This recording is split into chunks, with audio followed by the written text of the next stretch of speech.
Hello everyone. आज की series में मैं आप सभी के साथ शेयर करूंगी बीएससी नर्सिंग का पार्ट सेकंड। तो फ्रेंड्स, जैसा कि आप सभी जानते ही हैं कि पार्ट फर्स्ट हम इससे पहले वाली वीडियो में कर चुके हैं। अगर आपने पार्ट फर्स्ट नहीं देखा है और आप बीएससी नर्सिंग की तैयारी कर रहे हैं तो इसका पार्ट फर्स्ट भी आप लोग जरूर देख लें।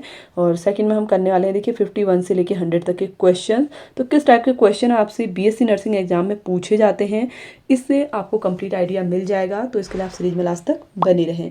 और हाँ फ्रेंड्स, अगर आप चैनल पर पहली बार विजिट कर रहे हैं तो चैनल को सब्सक्राइब भी जरूर कर लें। तो चलिए स्टार्ट करते हैं इसके पार्ट सेकंड को। तो फ्रेंड्स, हिंदी और इंग्लिश दोनों ही लैंग्वेज में आपको क्वेश्चन पेपर मिल जाएगा। जिस भी लैंग्वेज में आप कंफर्टेबल फील करते हैं अपने आंसर्स उस लैंग्वेज में दे सकते हैं। तो देखिए 51 नंबर का जो क्वेश्चन है आपका फिजिक्स से रिलेटेड है। निम्नलिखित में कौन सा सत्य है।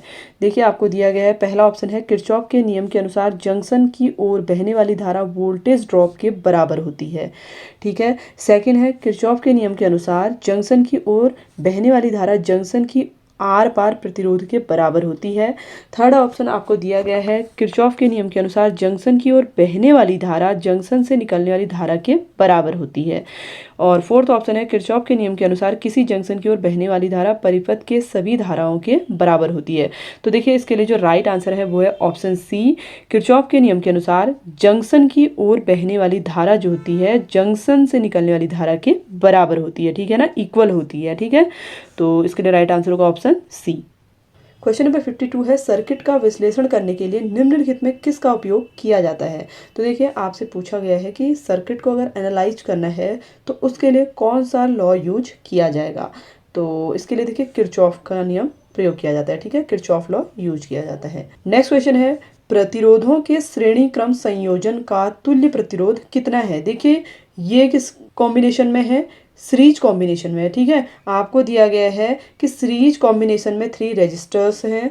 आपको बताना है कि इनका तुल्य प्रतिरोध कितना होगा। तो इसके लिए राइट आंसर होगा, देखिए आर एस इक्वल टू क्या हो जाएगा, सीरीज में है ना। ठीक है, तो इसलिए क्या हो जाएगा R1 + R2 + R3। ठीक है, ऑप्शन ए इसका करेक्ट आंसर होगा। इसके बाद क्वेश्चन नंबर 54 है ईएमएफ 10 वोल्ट की एक बैटरी में, देखिए इलेक्ट्रोमैग्नेटिक फोर्स है 10 वोल्ट की एक बैटरी में 1 ओम का आंतरिक प्रतिरोध होता है। ठीक है, इंटरनल रेजिस्टेंस है 1 ओम का और इसे 150 वोल्ट डीसी यानी कि डायरेक्ट करंट आपूर्ति द्वारा 19 ओम के श्रृंखला प्रतिरोध का उपयोग करके चार्ज किया जाता है। बैटरी का टर्मिनल वोल्टेज क्या होगा। देखिए आपको टर्मिनल वोल्टेज कैलकुलेट करना है बैटरी का और आपको इसमें सब कुछ दिया गया है। तो इसको जब आप कैलकुलेट करेंगे इसके लिए राइट आंसर होगा ऑप्शन सी 17 वोल्ट। ठीक है। क्वेश्चन नंबर 55 है चुंबकीय द्विध्रुव आघूर्ण का एसआई मात्रक दीजिए। देखिए आपसे पूछा जा रहा है मैग्नेटिक डायपोल मूवमेंट का एसआई यूनिट क्या होगी। तो इसकी एसआई यूनिट होती है एम्पियर मीटर स्क्वायर। ठीक है, ऑप्शन बी इसका करेक्ट आंसर होगा। नंबर 56 है एसी जनरेटर के काम करने के पीछे के सिद्धांत की पहचान करें। देखिए जो एसी जनरेटर होता है वो किस सिद्धांत पर वर्क करता है आपसे पूछा जा रहा है। ऑप्शन आपको दिए गए हैं, इसमें से जो राइट आंसर है वो है देखिए विद्युत चुंबकीय प्रेरण यानी कि इलेक्ट्रोमैग्नेटिक इंडक्शन पर ये कार्य करता है। कौन, एसी जनरेटर। ठीक है। नेक्स्ट क्वेश्चन है, देखिए क्वेश्चन नंबर 57 आपको दिया गया है एकीकृत परिपथ के उत्पादन में किसका प्रयोग किया जाता है। आपसे पूछा जा रहा है कि इंटीग्रेटेड जो सर्किट होता है उसके प्रोडक्शन में मेनली किसका यूज किया जाता है, कॉपर, एल्यूमिनियम, कार्बन, सिलिकॉन। तो इसमें उपयोग किया जाता है सिलिकॉन का। ठीक है, ऑप्शन डी इसका राइट आंसर होगा। क्वेश्चन नंबर 58 है एक आंतरिक अर्धचालक परम शून्य तापमान पर निम्नलिखित में किसकी तरह व्यवहार करता है। आपसे पूछा जा रहा है इंट्रिंसिक क्या है, सेमीकंडक्टर है। ठीक है, absolute zero temperature behave like which one of the following, किसकी तरह वो व्यवहार करेगा, इंसुलेटर की तरह, सुपर कंडक्टर की तरह, एन प्रकार के अर्धचालक की तरह या फिर पी प्रकार के अर्धचालक की तरह। तो इसके लिए राइट आंसर होगा ऑप्शन ए, इंसुलेटर की तरह ये कार्य करेगा। ठीक है, ऑप्शन ए इसका करेक्ट आंसर होगा। क्वेश्चन नंबर 59 है निम्नलिखित में से असत्य कथन का चयन कीजिए। देखिए आपको बताना है इसमें से फॉल्स स्टेटमेंट कौन सी है। कंडक्टरों में वैलेंस और कंडक्शन बैंड ओवरलैप होते हैं। 10 ईवी के क्रम में ऊर्जा अंतराल वाले पदार्थ इंसुलेटर हैं। ऑप्शन सी है तापमान में वृद्धि के साथ अर्धचालक की प्रतिरोधकता बढ़ जाती है। और डी है तापमान में वृद्धि के साथ अर्धचालक की चालकता बढ़ जाती है। तो देखिए इसके लिए राइट आंसर होगा जब तापमान में वृद्धि होती है तो उसके साथ अर्धचालक की प्रतिरोधकता बढ़ जाती है। ठीक है, क्वेश्चन नंबर 60 है, परमाणु के बोहर मॉडल के संबंध में निम्नलिखित में कौन सा कथन सत्य है। तो यहाँ पर आपको कथन दिए गए स्टेटमेंट, आपको बताना है कि बोहर मॉडल एटम का जो है उसके लिए इसमें राइट स्टेटमेंट कौन सी है। तो इसमें देखिए आपको ऑप्शन दिए गए हैं। मान लें कि इलेक्ट्रॉन का कोणीय संवेग परिमाणित है, फैराडे के नियमों का उपयोग करता है, परमाणुओं के लिए निरंतर उत्सर्जन स्पेक्ट्रा की भविष्यवाणी करता है, सभी प्रकार के परमाणुओं के लिए समान उत्सर्जन स्पेक्ट्रा की भविष्यवाणी करता है। तो देखिए इसके लिए जो राइट आंसर है वो है ऑप्शन ए। ठीक है, assume that the angular momentum of electrons is quantized. ठीक है, तो ऑप्शन ए इसका करेक्ट आंसर होगा। 61 है, जीएनएम का पूर्ण रूप क्या है। देखिए जीएनएम का फुल फॉर्म क्या होता है आपसे पूछा जा रहा है। General nursing mother, general nursing midwifery, good nursing midwifery, general nursing matron. तो देखिए जीएनएम का फुल फॉर्म होता है जनरल नर्सिंग मिडवाइफरी। ठीक है, ऑप्शन बी इसका करेक्ट आंसर होगा। क्वेश्चन नंबर 62 है, कौन सा नियामक निकाय भारत की नर्सिंग संस्था को नियंत्रित करता है। आपसे पूछा जा रहा है नर्सिंग जो प्रोफेशन है इसको कंट्रोल कौन करता है इंडिया में। ठीक है, ऑप्शन दिए गए हैं अंतर्राष्ट्रीय नर्सिंग परिषद, भारत की नर्सों का संघ, ऑप्शन सी है भारतीय उपचारिया परिषद, नर्सिंग काउंसिल ऑफ इंडिया। तो देखिए इसका राइट आंसर है भारतीय उपचारिया परिषद, यानी कि इंडियन नर्सिंग काउंसिल इसे कंट्रोल करता है। ठीक है, ऑप्शन सी इसका करेक्ट आंसर होगा। अगला क्वेश्चन है, नर्सों द्वारा वर्ष में समाज को प्रदान की गई सराहनीय सेवाओं के लिए फ्लोरेंस नाइटिंगेल्स पुरस्कार स्थापित किया गया। देखिए जो नर्स हैं उनके कार्य के सराहना के लिए उनको क्या पुरस्कार दिया जाता है, फ्लोरेंस नाइटिंगेल पुरस्कार दिया जाता है। ये किस वर्ष से लागू किया गया आपसे पूछ रहा है। ऑप्शन है 1973, 1953, 1963, 1983। तो इसका राइट आंसर है, इसकी शुरुआत की गई थी 1973 से। ठीक है, ऑप्शन ए इसका करेक्ट आंसर होगा। क्वेश्चन नंबर 64 है, अंतर्राष्ट्रीय नर्स दिवस हर साल मनाया जाता है। इंटरनेशनल नर्स डे कब सेलिब्रेट किया जाता है, 12 मई, 12 जून, 12 जुलाई या फिर 12 अगस्त। तो ये सेलिब्रेट किया जाता है 12 मई को। ठीक है, ऑप्शन ए इसका करेक्ट आंसर होगा।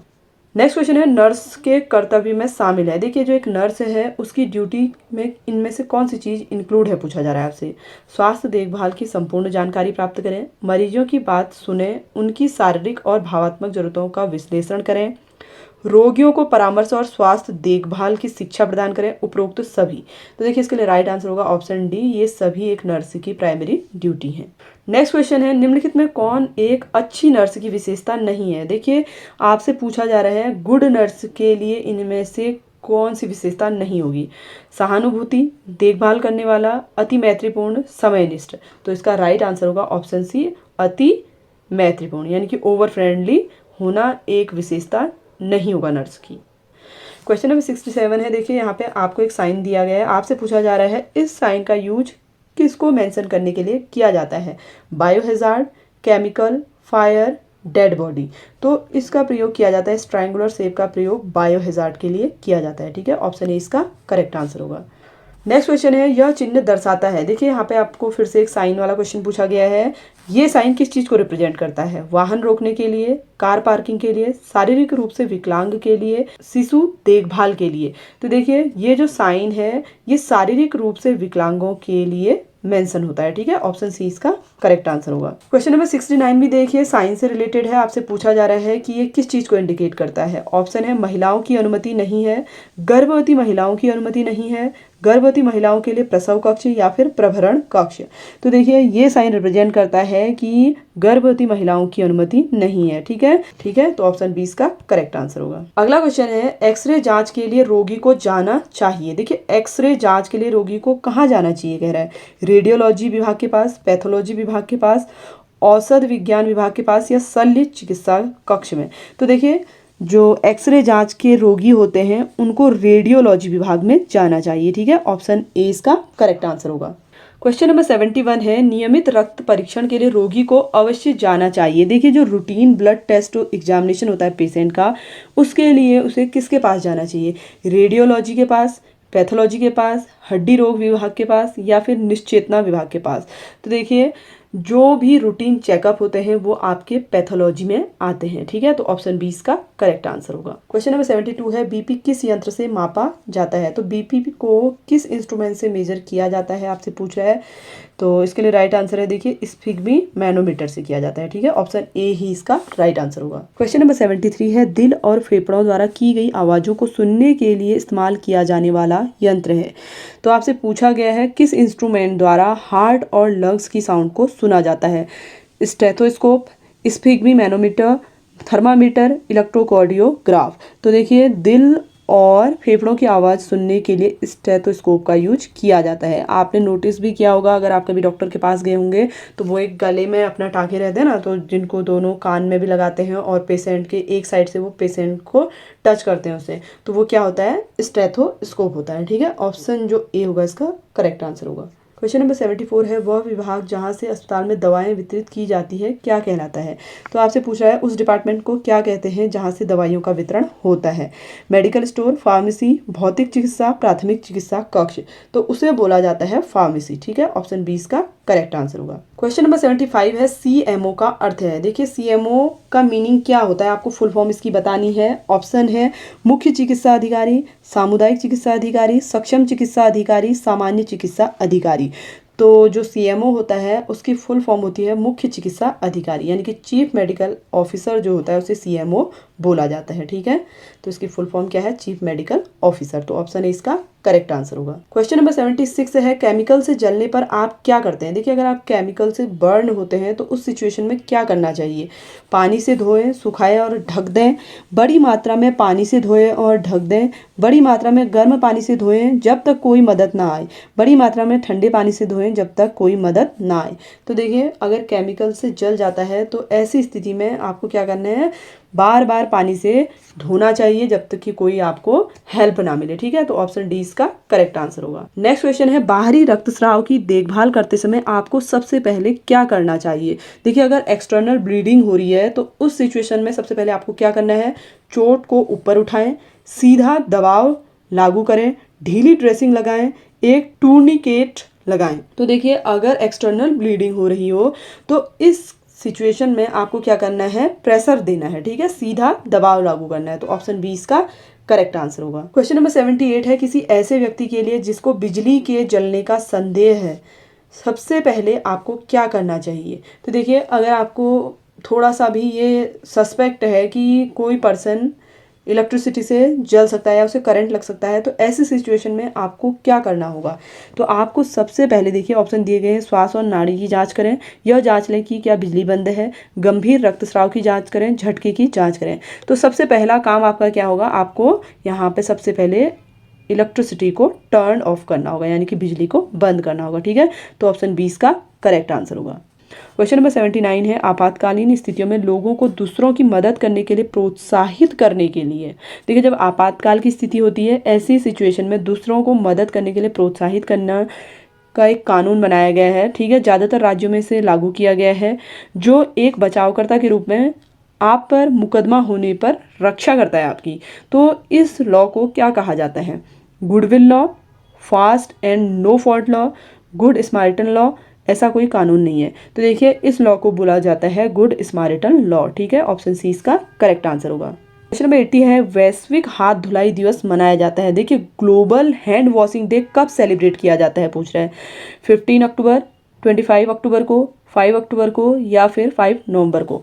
तो देखिए वैश्विक हाथ धुलाई यानी कि global hand washing day celebrate किया जाता है 15 अक्टूबर को, ठीक है। ऑप्शन ए इसका करेक्ट आंसर होगा। क्वेश्चन नंबर 81 है देखिए 33 ग्राम ग्लिसरीन, 60 ग्राम आइसोप्रोपिल अल्कोहल और बाकी पानी वाले घोल में ग्लिसरीन C3H5OH होल थ्राइस का मोल अंश क्या है। देखिए आपको इसमें क्या कैलकुलेट करना है, मोल कैलकुलेट करना है, ठीक है। तो इसको आप कैलकुलेट करेंगे, इसके लिए राइट आंसर होगा ऑप्शन सी 0.205। क्वेश्चन नंबर 82 है निम्न में कौन सा कथन सही है। देखिए आपको यहाँ पे स्टेटमेंट दिए गए हैं, आपसे पूछा है कौन सा इसमें से राइट है। NaCl एक अनुचुंबकीय पदार्थ है, यानी कि पैरामैग्नेटिक सब्सटेंस है NaCl। अनुचुंबकीय पदार्थ एक इंसुलेटर की तरह व्यवहार करते हैं। कोबाल्ट एक एंटी फेरोमैग्नेटिक पदार्थ है। गर्म करने पर फेरोमैग्नेटिक पदार्थ फेरोमैग्नेटिज्म खो देते हैं। तो देखिए इसका राइट आंसर है ऑप्शन डी, गर्म करने पर जो फेरीमैग्नेटिक पदार्थ हैं वो फेरीमैग्नेटिज्म को खो देते हैं, ठीक है। ऑप्शन डी इसका करेक्ट आंसर होगा। क्वेश्चन नंबर 83 है, निम्न तत्वों में चुंबकीय शक्ति का सही क्रम बताइए। देखिए मैग्नेटिक स्ट्रेंथ का सही सीक्वेंस क्या होगा आपको बताना है एलिमेंट का। ऑप्शन है, देखिए सबसे पहले आपको Fe दिया गया है, फिर कोबाल्ट, फिर निकिल, फिर कॉपर, फिर है आपके पास आयरन, निकिल, कोबाल्ट, कॉपर। इसी तरीके से आगे भी आपको 2 सीरीज दी गई हैं। तो आपसे पूछ रहा है कि मैग्नेटिक स्ट्रेंथ का जो सही सीक्वेंस है वो क्या होगा। तो इसके लिए राइट आंसर होगा ऑप्शन ए, पहले आएगा आपका आयरन, फिर कोबाल्ट, फिर निकिल, फिर कॉपर। ठीक है, ऑप्शन ए इसका करेक्ट आंसर होगा। क्वेश्चन नंबर 84 है, हेलोजन का सामान्य इलेक्ट्रॉनिक विन्यास क्या है। देखिए आपसे हेलोजन का जनरल इलेक्ट्रॉनिक कॉन्फ़िगरेशन पूछ रहा है। तो ऑप्शन दिए गए हैं आपको, इसमें से जो राइट आंसर है वो है ऑप्शन ए, NS2Np5 होता है। नेक्स्ट क्वेश्चन है, हेलोजन के वियोजन की एंथैल्पी का सही क्रम क्या है। देखिए आपको क्या बताना है, डिसोसिएशन ऑफ हेलोजन, ठीक है, उनकी एंथैल्पी का सही क्रम बताना है। ऑप्शन दिए गए हैं आपको 4, इसमें से जो राइट आंसर है वो है option B, Cl2, Br2, F2 and I2। ठीक है, तो ऑप्शन बी इसका करेक्ट आंसर होगा। क्वेश्चन नंबर 86 है, सामान्य अर्थ में जब हम बाएं से दाईं ओर जाते हैं तो पी ब्लॉक के तत्वों के परमाणुओं के आकार का क्या होता है। देखिए आपसे पूछ रहा है जो आपका पीरियोडिक टेबल है, ठीक है, उसमें हम क्या करते हैं जब लेफ्ट टू राइट जाते हैं तो इस सिचुएशन में पी ब्लॉक के जो एलिमेंट हैं उनके आकार में क्या चेंज होगा, आकार बढ़ेगा, घटेगा, आकार नहीं बदलेगा, आकार बढ़ेगा फिर घटेगा। तो देखिए इस सिचुएशन में जो एलिमेंट है उनका आकार घटता है। ठीक है, ऑप्शन 20 का करेक्ट आंसर होगा। क्वेश्चन नंबर 87 है, अमोनिया की उपस्थिति के लिए दिए गए लवण का गुणात्मक विश्लेषण करने की एक विधि क्या है। देखिए गुणात्मक विश्लेषण का मतलब क्या है, क्वालिटेटिव एनालाइजिंग करने के लिए एक तरीका आपको बताना है, इसमें से कौन सा होगा। तो इसके लिए देखिए राइट आंसर है, गंदा भूरा अवक्षेप प्राप्त करने के लिए अभिकर्मक का उपयोग करना। ठीक है, using a reagent to obtain dirty brown precipitate. ठीक है, ऑप्शन सी इसका करेक्ट आंसर होगा। क्वेश्चन नंबर 88 है, सभी में सबसे अम्लीय क्या है। देखिए आपको यहाँ पे 4 ऑप्शन दिए गए हैं, NH3, NaOH, KOH, क्षारीय KMnO4। ठीक है, तो आपसे पूछा जा रहा है इनमें सबसे ज़्यादा एसिडिक कौन सा होगा। तो सबसे ज़्यादा एसिडिक है इसमें NH3। ठीक है, अमोनिया क्या है सबसे ज़्यादा एसिडिक होगा। क्वेश्चन नंबर 89 है, हेबर बॉस प्रक्रिया में प्राकृतिक गैस और भाप की अभिक्रिया से क्या बनता है। देखिए जो हेबर प्रोसेस है उसमें आपसे पूछा जा रहा है कि जो नेचुरल गैस और स्टीम जो है रिएक्शन करते हैं तो क्या बनता है, अमोनिया, नाइट्रोजन, ऑक्सीजन, हाइड्रोजन। तो इसमें बनता है अमोनिया। ठीक है, ऑप्शन ए इसका करेक्ट आंसर होगा। क्वेश्चन नंबर 90 है, निम्नलिखित में किसे 3D क्रिस्टल संरचना दोहराने योग्य इकाई माना जाता है। Unit cell, lattice, crystal, Bravais index. तो इसका राइट आंसर है 90 का option A, unit cell. Question number 91 है, यदि क्रिस्टल जालक में 6 बंद पैक गोले हैं तो जाली में चतुष्फलकी की रिक्तियों की संख्या कितनी होगी। ठीक है, आपसे पूछा जा रहा है कि टेट्राहेड्रल वॉइड्स की संख्या इसमें कितनी होगी, 12, 6, 36, 3। तो इसका करेक्ट आंसर होगा ऑप्शन ए, 12। क्वेश्चन नंबर 92 है, निम्नलिखित में कौन सा गुण उपधातु के लिए सही है। उपधातु का मतलब होता है मेटलॉइड। मेटलॉइड के लिए निम्न में से कौन सा गुण सही है पूछा, कौन सी क्वालिटी इनमें से सही है। तो जो मेटलॉइड होते हैं वो गर्मी और बिजली के कुछ चालक होते हैं। ठीक है, ऑप्शन ए इसका करेक्ट आंसर होगा। क्वेश्चन नंबर 93 है, देखिए IUPAC नेम लिखना है आपको। ठीक है, आपको यहाँ पर फॉर्मेशन दिया गया है, आपको बताना है इसका IUPAC नेम।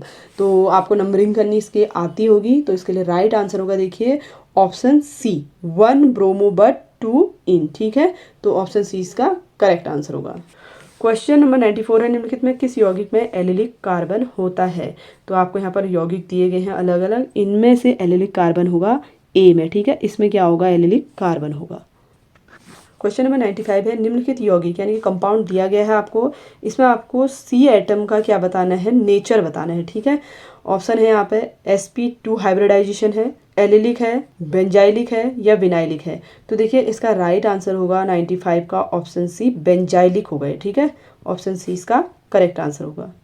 क्वेश्चन नंबर 96 है, यहाँ पर देखिए आपको एक यौगिक दिया गया है, सबसे उपयुक्त वर्गीकरण चुने। यहाँ पर देखिए आपको एक कंपाउंड दिया गया है। ठीक है, आपसे कह रहा है इसका क्लासिफिकेशन आपको बताना है कौन सा होगा, secondary alcohol, allylic alcohol, dihydric alcohol, benzylic alcohol. तो देखिए इसका जो क्लासिफिकेशन होगा वो बी वाला होगा। ठीक है, एलिलिक अल्कोहल। ठीक है, ऑप्शन बी इसका करेक्ट आंसर होगा। क्वेश्चन नंबर 97 है, निम्नलिखित में से सममित ईथर को पहचानिए। सिमेट्रिकल ईथर आपको पहचानना है, तो इसके लिए जो राइट आंसर होगा ऑप्शन डी होगा। ठीक है, ये क्या होगा, एक सिमेट्रिकल ईथर होगा। क्वेश्चन नंबर 98 है, निम्नलिखित में कौन सुगंधित ईथर नहीं है। ठीक है, आपसे पूछा जा रहा है एरोमेटिक ईथर इनमें से कौन सा नहीं है, तो इसमें जो ऑप्शन बी है इसका राइट आंसर होगा। ठीक है, क्वेश्चन नंबर 99 है, दिखाए गए यौगिक में कायरलता दर्शाता है। देखिए, दो आपको कंपाउंड दिए गए हैं अलग अलग, आपको बताना है कि कौन सा कायरल होगा।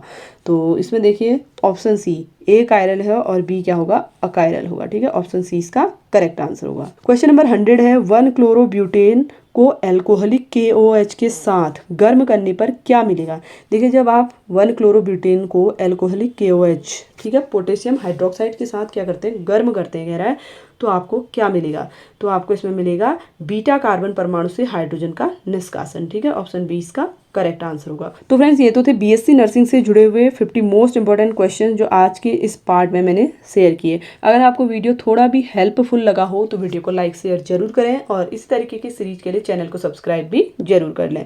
मिलते हैं आपसे एक नई वीडियो में नए टॉपिक के साथ, तब तक के लिए धन्यवाद।